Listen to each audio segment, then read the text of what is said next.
অনেকেরই দই ঠিকমতো বসে না। যদি এই ভিডিও দেখে দই বসান তাহলে প্রথমবারের চেষ্টায় পারফেক্ট দই তৈরি হয়ে যাবে। আজকে আমি আপনাদের সঙ্গে টক দইয়ের রেসিপি শেয়ার করব। এইভাবে বাড়িতে টক দই বানালে এই দইয়ের স্বাদ দোকানের থেকেও ভালো হয়।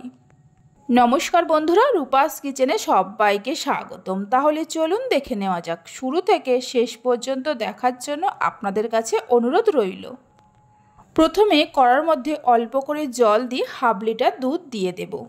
এইভাবে অল্প করে জল দিয়ে দুধ জাল দিলে দুধটা আর তলায় লেগে যায় না। এবার গ্যাসের ফ্লেমটা হাইতে করে দুধ জাল দিয়ে নেব।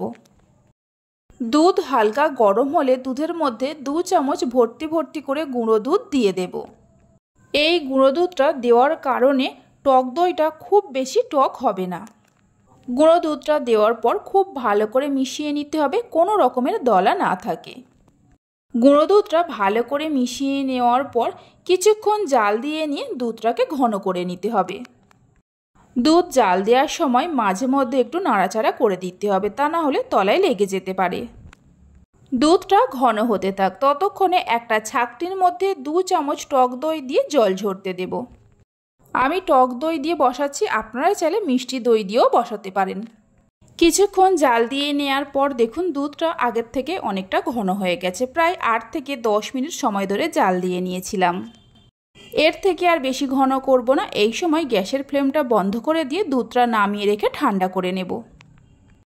ফ্যানের তলায় রেখে এইভাবে নাড়তে নাড়তে দুধ ঠান্ডা করে নিয়েছিলাম, তবে পুরো ঠান্ডা করিনি, হালকা গরম আছে, মানে হাতের আঙুল ডুবিয়ে রাখা যাবে ঠিক সেরকম গরম।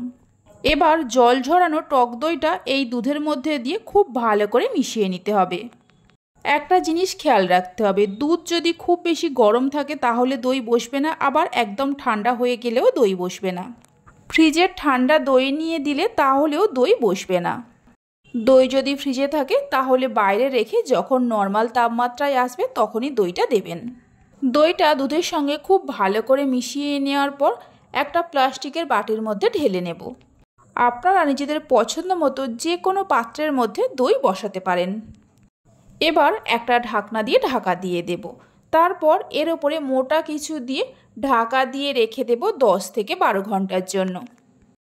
10 ঘন্টা পরে ঢাকা খুলে দেখাচ্ছি, দেখুন দইটা কত সুন্দরভাবে বসেছে।